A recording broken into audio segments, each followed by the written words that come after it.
Hey, बरायबाय गासैखौबो जोंहा दङ दिनै क्लास 9 नि सानखान्थि सोंथि 1.5 नि क्वेश्चन नम्बर 2 नि रोमान नम्बर 7 बेयाव मा लिरदों गाहायनि मोनफ्रोमबो सरि नैबे खारलांबाय आखरा गाहायनि मोनफ्रोमबो राशिखौ जेथो सिफाय नैबे होनाय राशिखौ जों मा खालामनांगौनो जेथो सिफायनांगौ जोंहा जेथो सिफायनायाव क्वेश्चन नम्बर 2 आव जोंहा मोनबेसे मोनदोंमोनलाय फर्मुलाखौ गासै मोनब्रैयाव फार्स्टआव मा दङ a plus b a minus b आ जोंना मा जायो a square minus b square सेकेंडआव जोंहा मा दङ a plus b c plus d आ a bracket c plus d plus b c plus d a plus b whole square नि फर्मुला मा जायो a square plus 2ab plus b square आरो नेक्स्टआव जोंहा लास्टआव मा दङ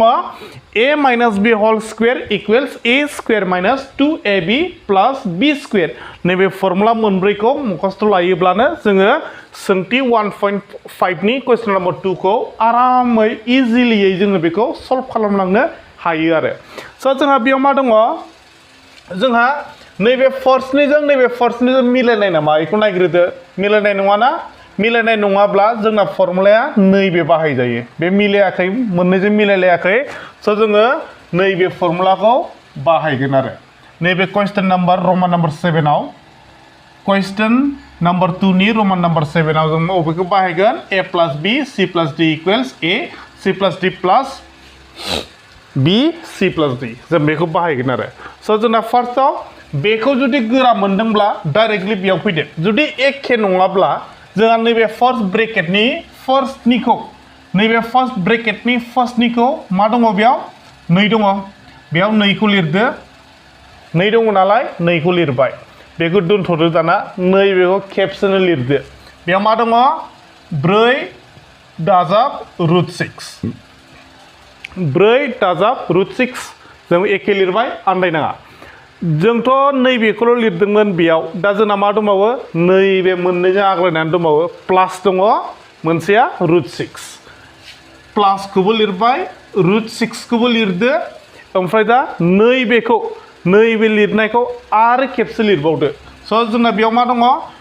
4 दाजाब रुट 6 जों बेखौ आरो खेबसे लिरफिनबावबाय दाना जों मा खालाम बेयाव मा बुजिखो जोङो नैबे 2खौ नैबेजों सानजाबनांगौ नैबे रुट 6 जों नैबेखौ सानजाबनांगौ अब्ला जोङो नैबेखौ फार्स्टआव सल्भ खालामग्रोदोनि दै फार्स्टआव मा दङ 2 जों जों माखौ सानजाबगोन 4 खौ 2 सानजाब 4 जों बेसेबां जायो 8 जायो प्लास सिम्बल दङ प्लास होदो दाना बेखौ सानजाबखांबाय नालाय नैबेखौ खेबसे सानजाबदोलाय बेहा रुट दं नामा बेहा रुट गैया बेहा रुट दङ ओं दङ होमबा रुट गैयिया जोंना बाहेरायाव थागोन रुट गोनाङा सिङावनो थागोन रुट गैयिया बाहेरायाव थाबाय रुट गोनाङा मा जागोन सिङावनो थागोन होमबा 2 रुट 6 जाबाय दाना नैबेयाव फैदो बेयाव प्लास दङ प्लासखौ होदो रुट 6 सानजाब 4 जों बेयाव माबायदि मोन्दोंमोन दानिसो 2 जों आरो रुट 6 जों सानजाबनायाव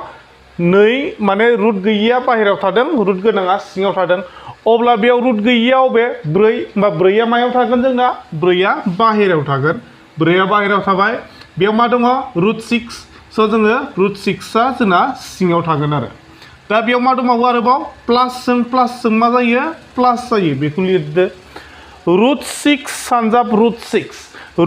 रुट 6 सानजाब रुट 6 जों मा जायोनो दाना फिन खेबसे बुजायबावदोनि दाना 6 सानजाब 6 जों जों मा मोनो माने 36 खौ जों मा मोनो 6 सानजाब 6 जों जों मा मोनदों 36 मोनदों बेयाव 6आ मा जानानै दङ मोननै जानानै दङना मोननै जानानै दंबा जों मा लिरनो हायो 6 स्क्वायर माने मा 36 6 सानजाब 6 जों 36 जायो दा होमबा स्क्वायर रुटजों स्क्वायरजों दानलायबाय मा आग्लायखो 6 आग्लायबाय होमबा जों बेयाव मा खालामसै 6 खौ लिरनोसै अब्ला दाना नायदो बेयाव नैबेबो हारसिं 8 सानजाब 6 जों बेसेबां जायो 8 सानजाब 6 जों जों मोनगोन मा 14 8 सानजाब 6 जों जों बेसेबां मोनखो 14 मोनबाय दाना जोंहा आरोबाव मा दंबावो नै 2 रुट 6 प्लास मा दङ जोंना 2 रुट 6 प्लास 2 रुट 6 प्लास 4 रुट 6 दाना नैबे बाहेरायाव मा दङ 2 दङ बाहेरायाव 2 दङ नैबेनि बाहेरायाव बेसेबां दङ 4 दङ बेबो प्लास प्लासजों प्लासजों मा जायोमोनलाय प्लास जायो होमबा 4 दाजाब 2 जों बेसेबां जायो जोंना 4 दाजाब 2 जों 6 जाबाय बे रुट 6 बेबो रुट 6 जों बेखौ खेबसे लिरफैदो आरो मा जोंना मा जाखो 14 प्लास 6 रुट 6